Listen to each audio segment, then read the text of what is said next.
Oke guys, jadi sekarang 1, 2, 3. 1, 2, 3, 1, 2, 12. Ya, 12. Ya. 11, Ini 12. lagi pada marah semua. 3, 1, 2, 12. Ya, 12. Ya. 11, Ini 12. lagi pada marah semua nih masalah 12.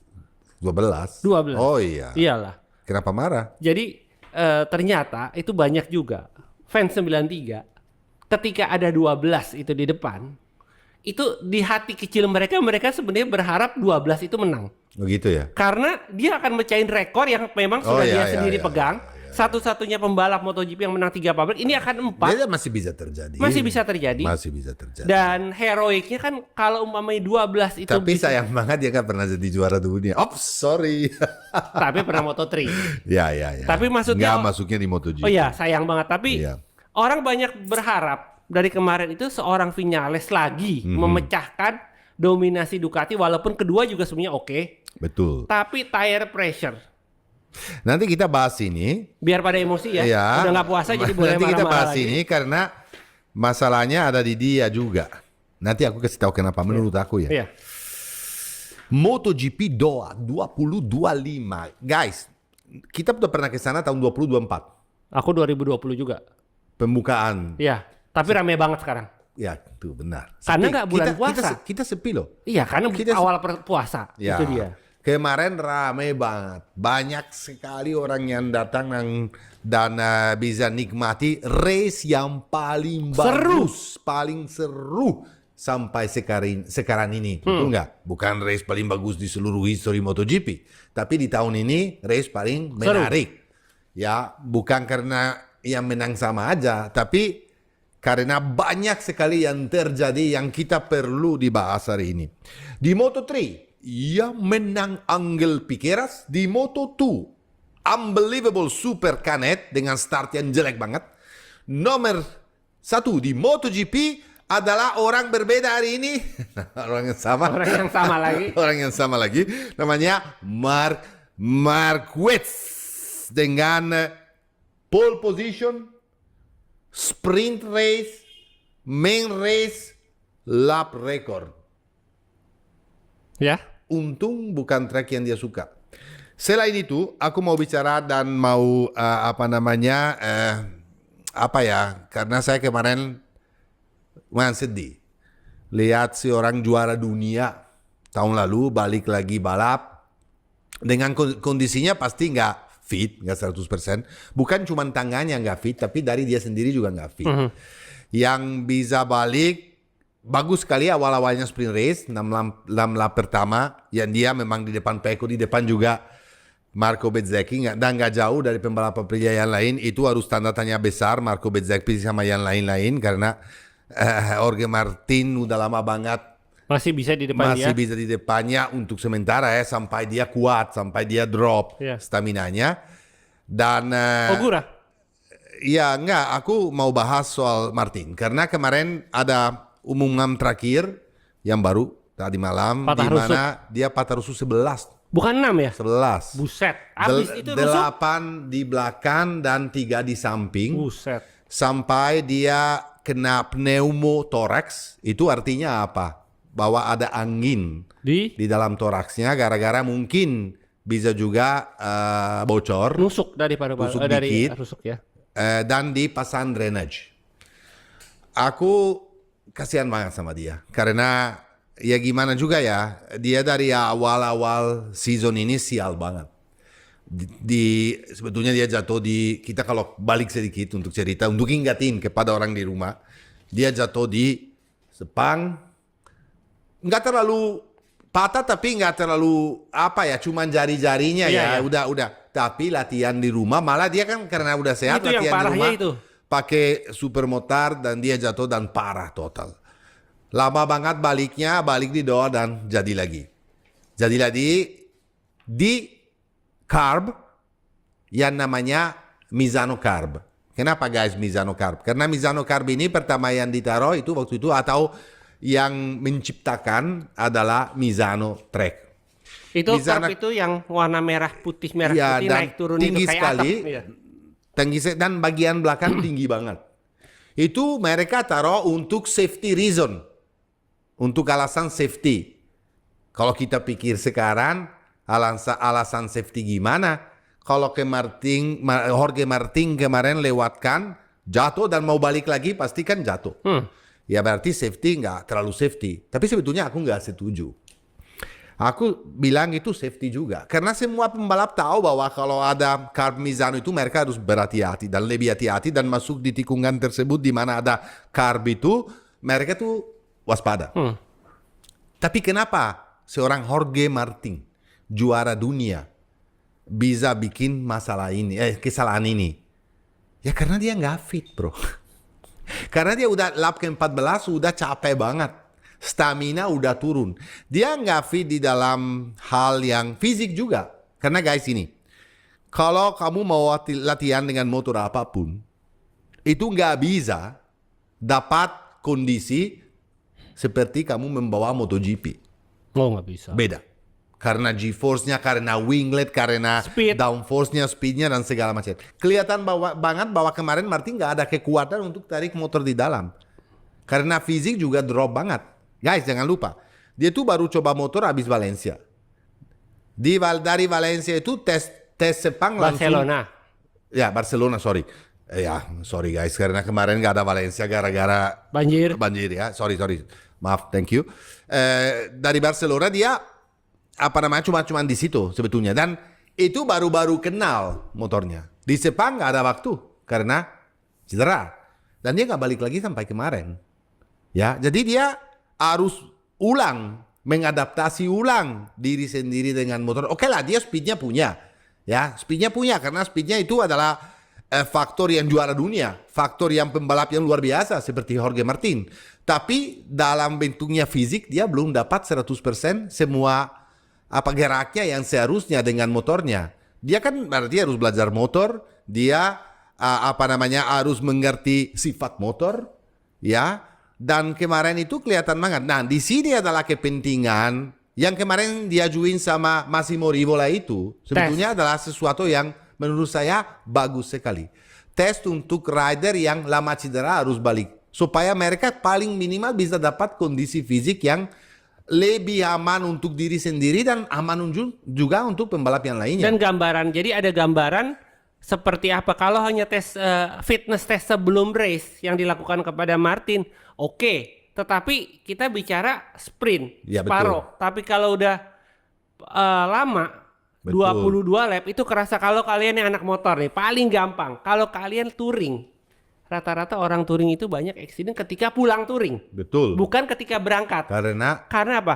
stamina Stamina segala udah macam. turun. Betul. Kalau kalian lihat, kalau kalian pengalaman touring nih, di depan itu ada tikungan belok kiri lalu belok kanan. Mata kita ngelihat, oh belok kiri belok kanan. Otak kita bilang nyuruh belok kiri belok kanan, tapi dari otak ke saraf ke tangan itu nggak nyampe karena udah capek. Betul sekali. Nah itu yang terjadi sama Martin. Dia lihat curb, otak dia alam bawah sadar bilang ayo belokin. Tapi karena udah capek, fisik nggak sempurna, ya nggak dapet. Jadi adalah momentum yang sangat gelap untuk Jorge Martin ini. Kasihan.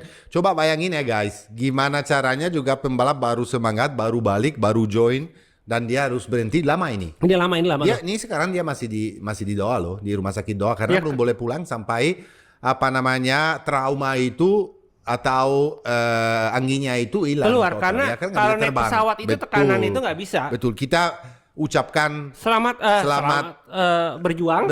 Semoga lekas sembuh. ya. Kemarin kelihatan foto-foto Martin udah dia post di Instagram di mana ya kasihan. Aku berharap dia nggak nyerah ya karena dia udah pernah dulu Hampir nyerah. ya. Jadi berharap dia bisa balik secepatnya tapi jangan maksa ya. Sekarang kan championship ini udah for him untuk Udah dia selesai. udah selesai. Jadinya baliklah kalau udah kondisi benar-benar 100%. Itu yang dan dibilang Mark kan Iya, sebenarnya betul. kan. Jangan maksa, santai. yang terjadi kemarin juga Dija itu khawatir sekali sebetulnya waktu dia tabrak karena ditabrak. Nanti tolong ya Mr. Pandu masukin foto jelas di mana Dija dari belakang dia melindes tabrak dan karena kelihatan banget motornya Dija bagian depan naik. Iya. Ya. Dan kita harus berterima kasih banget sama teknologi baru dan safety baru di MotoGP. Di bagian airbag sama back protector. Karena kalau nggak ada itu mungkin fatal. Renyek itu. Ya, ini bisa selamat gara-gara Airbag. safety dari Alpine Star juga karena dia pakai Alpine Iya. Star yang luar biasa. Jadi kita terima kasih sekali sama Alpine Star. Oke guys, seperti biasa aku minta tolong dari Pandu masukin dulu hasil dari sprint race dengan Marc Marquez dan Alex Marquez. Sama aja ini. Mr. Pitu. Franco Morbidelli, Fermin Aldeguer. or Firman. Firman. Enggak, kalau lagi bagus Fermin. Ini Firman. Ya top Ini banget Firman. ya keempat kemarin guys, dia tuh race yang luar biasa dan makin lama makin nanti kita bahas. Fabio Quartararo, chapeau.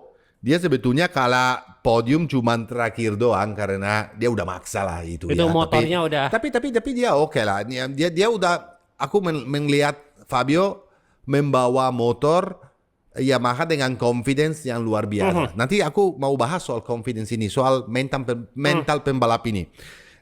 Fabio Di Giannantonio ke-6, Ayo Gura luar biasa ke-7, Aprilia paling depan, Francesco Bagnaia di belakang Ayo Gura ke-8, Marco Bezzecchi 9, Maverick Viñales 10, meskipun dia fight di depan, tetapi mereka salah pilihan ban. Ditanya kemarin lucu, kenapa ya pilih ban soft di mana? Jangan tanya, salah. Lucu sekali ya. Tapi mereka harus berhati-hati karena untuk KTM sendiri situasi udah lagi sulit sekali. Bikin kesalahan teknik kayak begini kan menurut saya lumayan berat. Pedro Acosta, nanti kita bahas khusus. 11, Alex Rins 12, Enea Bastianini, Brad Binder, Luca Marini, Jorge Martin, Raúl Fernández, Augusto Fernández, Jack Miller, dan Songkia Chantra. And tolong Pandu, sekarang masukin hasil Main race. dari main race. Guys, seperti biasa kita loncat-loncat Iya. bicara secara general ya, nggak usah bahas satu-satu. Yang menang lagi di depan adalah seorang namanya Marc Marquez dengan tim Ducati Lenovo. Francesco Bagnaia kedua, seharusnya ada Maverick Viñales tapi nanti dia di demote di posisi nomor 15. 14 14 ya. gara-gara issue ban pressure. Nomor 3 Franco Morbidelli naik juga satu posisi. Johan Zarco, chapeau untuk Opa. Selesai di posisi nomor 5. Kalau dia Opa, aku apa ya? Dinosaurus. Sama kayak wingletnya si Mark yang hilang kemarin ya. Firman Aldeguer. Ke posisi nomor 5 lagi guys, top banget. Alex Marquez ke-6 juga top banget. Udah nabrak semua orang ya. Fabio Quartararo ke-7. Nanti kita akan bahas kenapa Fabio di sprint race bisa fight untuk podium dan di main race selesai di posisi nomor 7. Pedro Acosta ke-8, Marco Bezzecchi 9, Luca Marini, kenapa Marco Bezzecchi juga di race lebih baik daripada sprint race, nanti kita juga bahas. Luca Marini 10, Enea Bastianini 11, Alex Rins 12, Brad Binder, Maverick Viñales, Ayo Gura, Fabio Di Giannantonio, Raúl Fernández, dan Songkia Chantra. Yang nggak selesai race, Jorge Martin, Augusto Fernández, Joan Mir, dan Jack Miller. Aku harus start dari itu loh. Mau atau nggak mau, kita harus start dari seorang Todo Arroyo, tahu nggak artinya? Rojo itu merah. Rojo, semuanya merah. Aku harus start dari dia. Meskipun orang mungkin, wah bosen lah, dia lagi. Tapi guys, kita harus analisa. Harus analisa seorang yang udah menang 7 race di luar 8. Dan satunya kalah karena overconfidence. Ya, udah jauh sendiri, 2,5 sekon di depan dan jatuh sendiri dan masalah sendiri. Selain itu, Traveloka Epic Sale sampai di race tahun ini. Kalau nggak jatuh di Amerika Udah jauh itu. Itu gila guys, itu gila. Dan orang ini adalah orang yang kelihatan banget bahwa dia confident sekali dengan motornya. Tapi cara membawa motornya di race ini berbeda sekali dari Di Amerika. Austin di Amerika. Dia bilang sebelumnya, oh aku udah tanda tangan akan tanda hari Jumat, dia bilang aku akan tanda tangan kalau bisa selesai di posisi nomor 3. Karena Pecco sama Alex di sini di atas kertas lebih kuat dari saya. Tapi jangan percaya kalau seorang Marc Marquez bicara, karena dia seorang lahir di bulan Februari, sama juga dengan seorang gila yang satunya yang namanya Valentino Rossi. Makanya mereka nggak pernah nggak pernah jadi satu, nggak pernah jadi teman, karena sebetulnya dua-duanya sama, dua-duanya rada ini, dan mereka super karismatik, dan mereka berdua punya cara untuk bicara dan kirim pesan kepada orang, cara yang khusus dan cara yang kadang-kadang cuman mau kasih permen dulu deh, ngerti nggak? Kalau kamu waktu anak kecil sama juga sekarang nanis kan, wah kan sekarang juga begitu. Kalau baru dikasih permen atau sekarang duit, kamu baru senang ya. Duit. Butuhnya duit lebih dari baru senang kan. Oh, iya. Nah ini, tapi dia itu, kenapa dia kelebihan orang ini? Nomor 1, dia pegang motornya dia udah luar biasa. Nomor 2, timnya tuh sayang banget sama dia. Nomor 3, dia balik dari mistake, di mana track favoritnya, ya di mana, dan dia itu fokus dan berfokus khusus. Karena oke, aku salah di sana, aku kasih di sana, aku buang nilai di sana, di tempat di mana aku nggak favorit, aku akan balik dan strike back. Itu gila loh bro, itu nggak gampang loh. Itu karena mental. Ini mental juara, ini mental orang yang tahun ini punya satu target, cuman satu-satunya adalah jadi juara dunia. Ini target. Dan dia itu kemarin di race lakukan apapun dia mau bro. Dia di sprint race eksplosif. Kontrol dikit adanya, habis itu bye-bye baby, menang. Kenapa? Cara membawa motor beda. Antara sprint race atau kualifikasi atau main race. Kenapa beda? Dia cerita sendiri kemarin bedanya. Kenapa dia jatuh juga overconfidence di Austin? Karena dia punya angle, apa namanya? Kemiringan dia lebih daripada pembalap yang lain. Bisa 2-3 derajat lebih. Artinya apa? Dia pakai bagian shoulder, bagian bahu, bagian paling pinggir ban ya. Pinggir dari ban. Itu, dan dia kalau motornya dipakai begitu terus, ini habis dan stres. Jadi apa? Bisa terjadi low side. Tapi itu cara membawa motor dia. Makanya dia bilang, aku harus berubah. Aku punya riding style supaya itu nggak terjadi. Ya, dia save ban supaya dia bisa membawa motor itu dengan cara itu beberapa lap terakhir supaya dia bisa jauhin yang lainnya.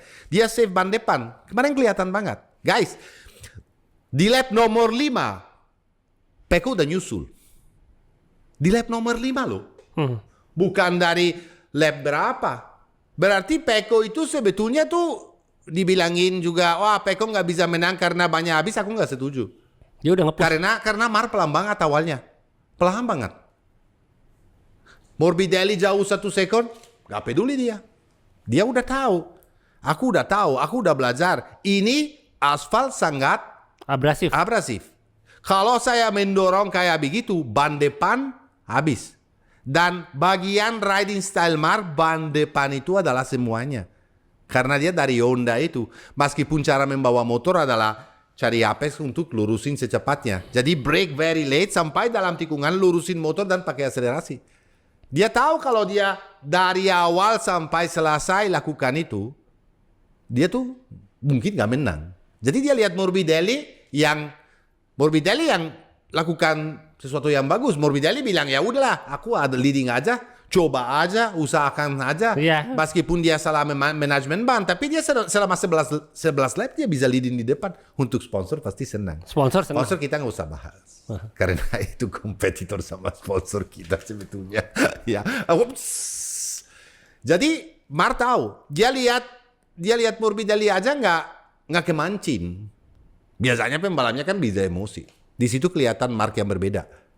Ya, terus ada yang media yang tanya, wah ini mark udah tua ya. Mark yang zaman dulu kan attacking terus. Dia bilang, oh gitu ya. Kalau aku di Austin jatuh gara-gara jauh 23,3 dibilangin saya gila nggak belajar-belajar. Sekarang aku cara membawa motor berbeda dibilangin tua. Ya gimana juga lo guys beda. Itu namanya pinter. Namanya dia belajar dari mistake, dia balik dengan satu tujuan dan tujuan itu dapat. Dia strike. Di track di mana tikungannya paling panjang, paling kencang, di sebelah kanan semua, hampir sebelah kanan semua. Di mana dia ada kekurangan. Dia nggak suka kanan. Kekurangan mark itu di tikungan kanan, kekurangan mark itu di tikungan kanan nggak seberapa. Tapi dibanding sebelah kiri, beda. Di mana dia benar-benar punya sesuatu yang lebih daripada. Menurut saya di sebelah kanan dia standar sama yang lain sama dengan pembalap lain. Kalau di sebelah kiri dia punya kelebihan. Itu menurut saya bacanya sendiri. Ya gimana juga dia balik dia lakukan ini. Apalagi confidence dia. Confidence itu setinggi langit, bro. Confidence itu udah dan kalau pembalap punya confidence itu, kalau pembalap jatuh di track yang favorit dan balik lagi dan balas dendam kayak begitu, confidence itu makin naik. Ya, ini adalah track favorit Pecco salah satunya. Sama kayak di Jerez. Tapi Jerez tahun lalu Mark itu fight dengan motor yang lama.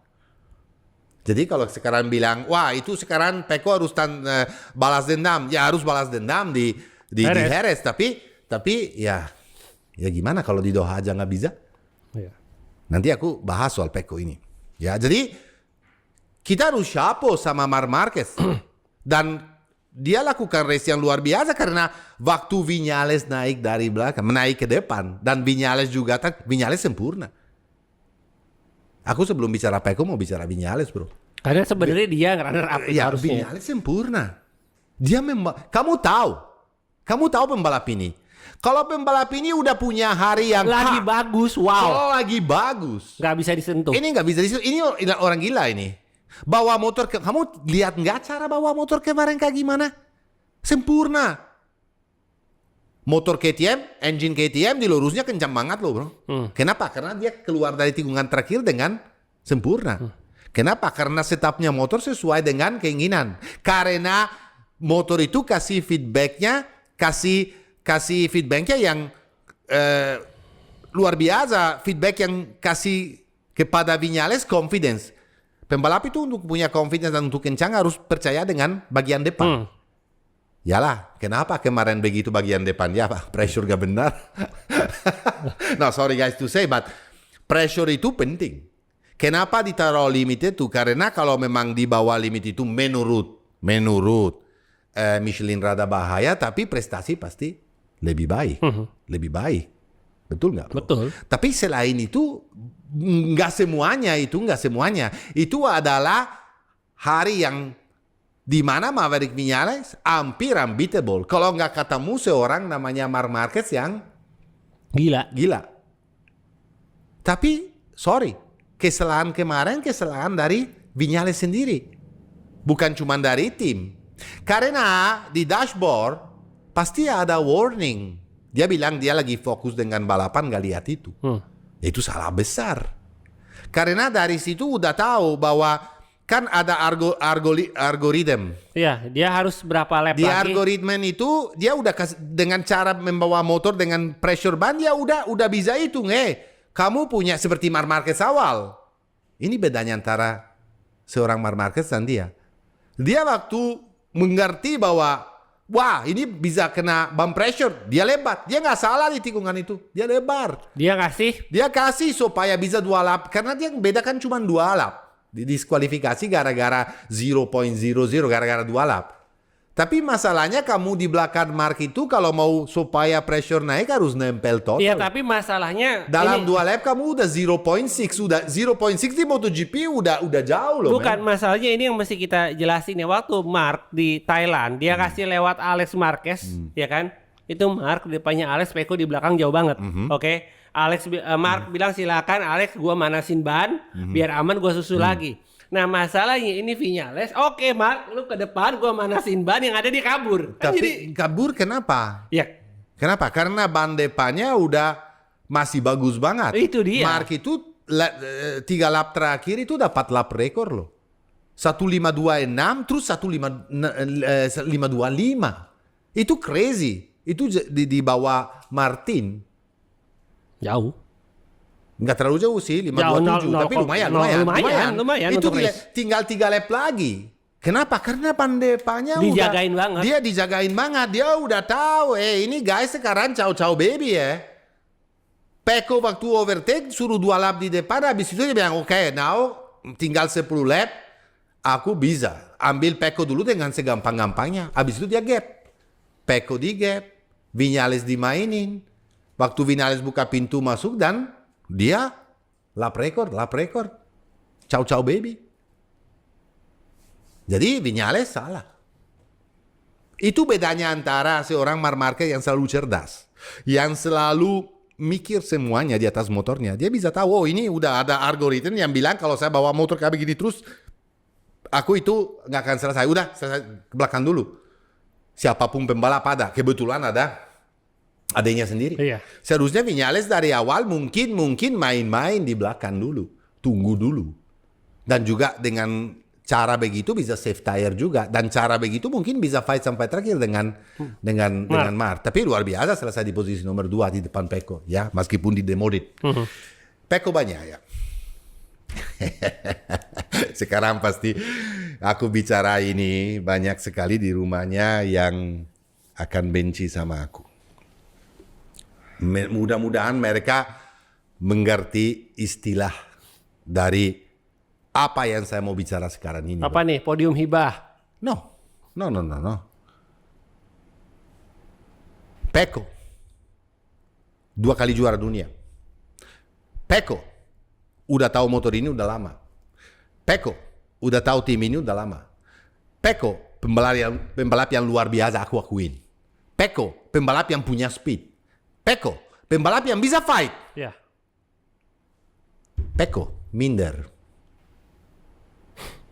Yep. Dari mana aku belajar ini? Dari cara dia bicara.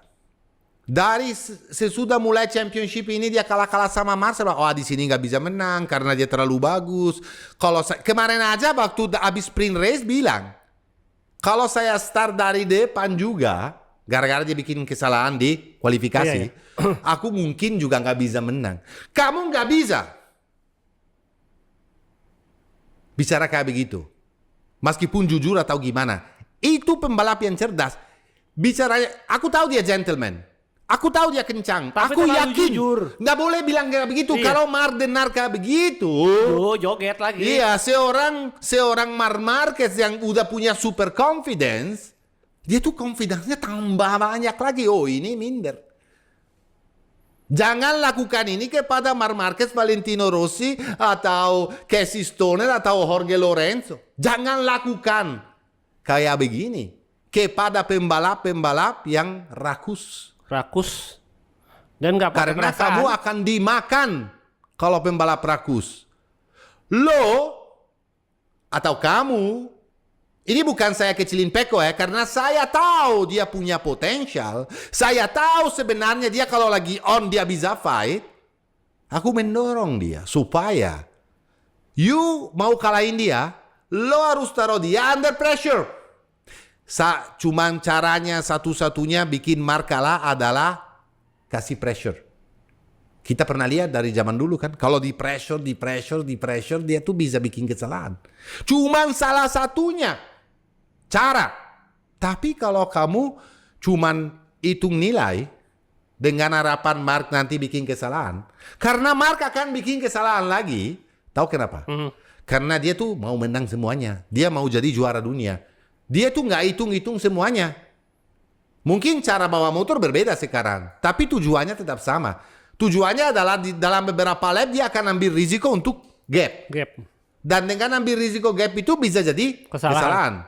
Meskipun dia fokus banget kemarin. Tapi Pecco lo mendingan kalah lawan Marc dengan fight daripada hitung poin. Mendingan kamu berharap dia jatuh dengan kasih pressure.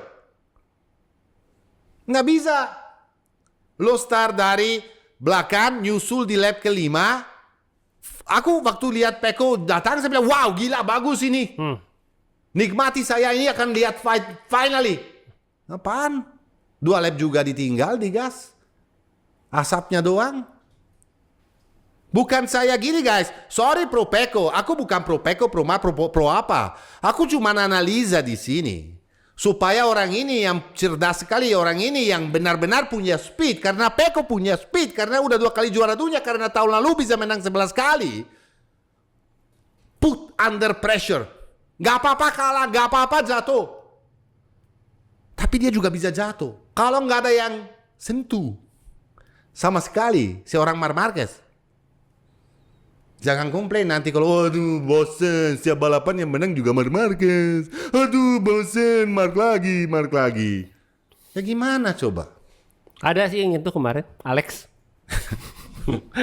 Jadi Pecco bagus. Pecco senang. Selesai kedua. Kalau kita lihat klasmen sementara, banyak orang bilang, Matteo tapi jangan begitu dong. Lihat aja dari tahun lalu, klasmen sementara bedanya cuma 23 nilai. No, 26. 26 sekarang. 26 nilai. Ya 26 nilai memang sedikit, betul. Tapi masa mental pembalap itu, seorang Pecco Bagnaia yang punya speed, yang punya Motor yang sama. kelasnya juga untuk lawan. Dia bisa lawan Marc Marquez. Aku yakin dia bisa. Kita Dovizioso aja bisa. Udah tua lagi. Dovizioso aja dengan motor yang lebih bagus dari Marco, oke lah nggak sama lah, tapi dia bisa. Dovizioso aja dia punya kuda putih sama kuda hitam. Dia analisa sama psikolog sampai dia bisa lawan Marc, bisa kalahin Marc, bisa. Jangan salah, Dovizioso head to head sama Marc duel menang terus loh. Makanya saya bilang, Pecco apa ada kekurangan dari Dovi? Tidak, menurut aku tidak. 2 kali juara dunia ini. Dovi nggak pernah juara dunia, oke lah.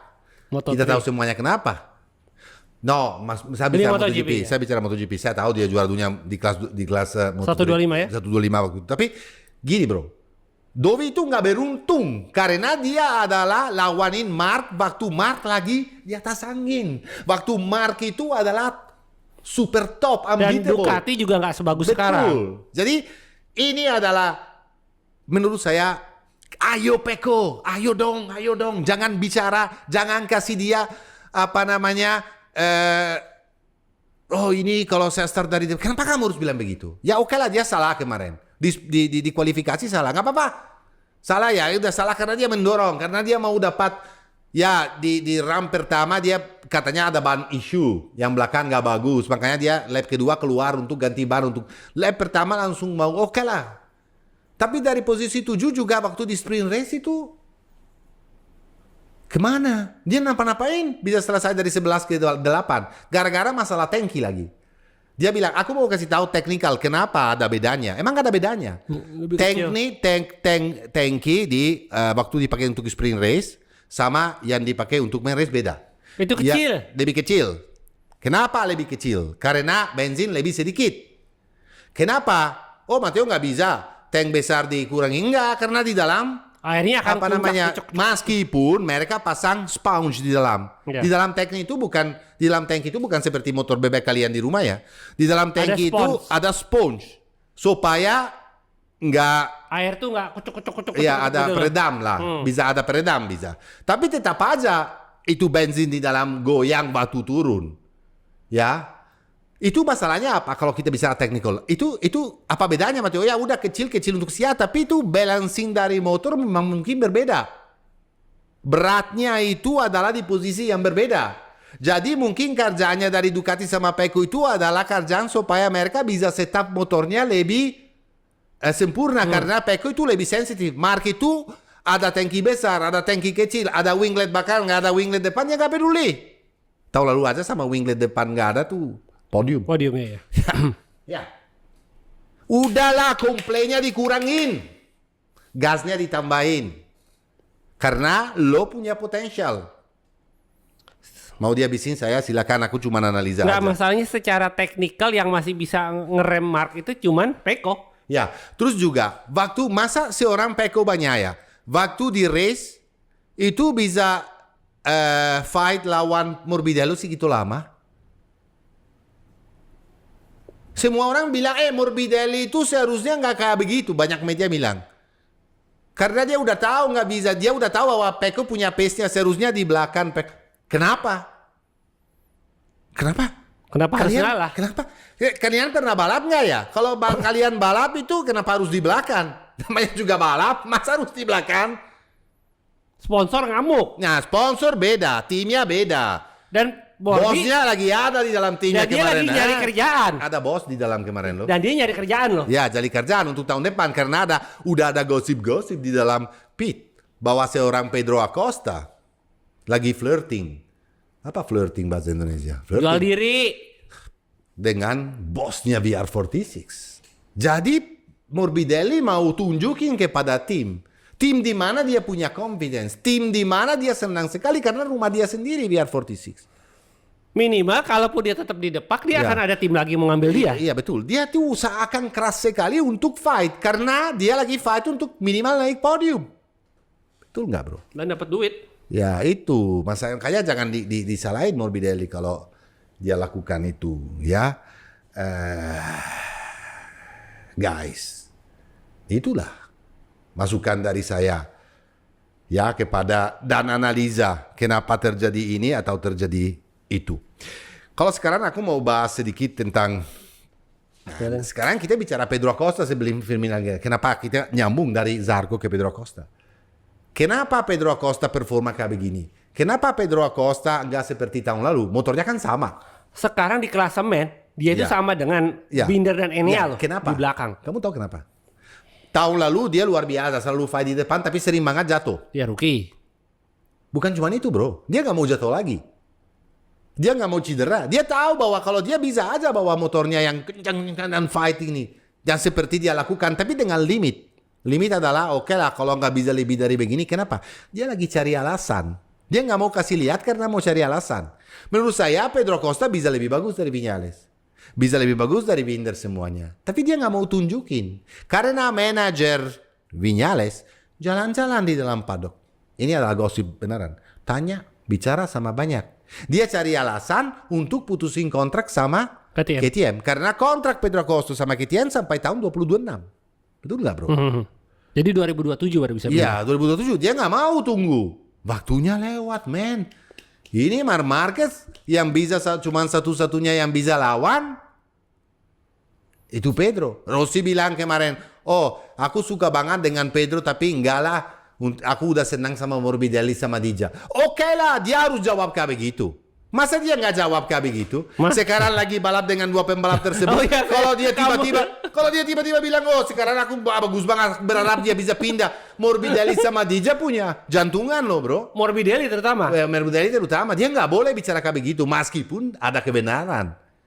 Dan kalau Marc jadi, tapi karena Pedro itu dia tawar sama Honda, tapi Pedro maunya Ducati. Siapa yang nggak mau Ducati? Karena dia pengen menang instan. Ya, karena apa? Valentino Rossi kalau tahun ini Marc Marquez jadi juara dunia, berarti apa? Sama. 9 kali. Dia tahu cuma satu-satunya yang bisa lawan Marc siapa? Pedro. Iya guys. Gitu nggak? Kira-kira mungkin Matteo salah, tapi ya seperti biasa aku analisa dan kasih tahu feedback dari aku. Bukan berarti saya paling benar. Berarti bukan saya atau Satar paling tahu. Cuman analisa aja. Tolong dihormatin tanpa tulisin kata-kata yang nggak aku mau baca. Kalau nggak diblokir juga. Aku blok siapapun dari YouTube sama Instagram kalau kata-kata nggak menarik atau kata-kata yang nggak sopan.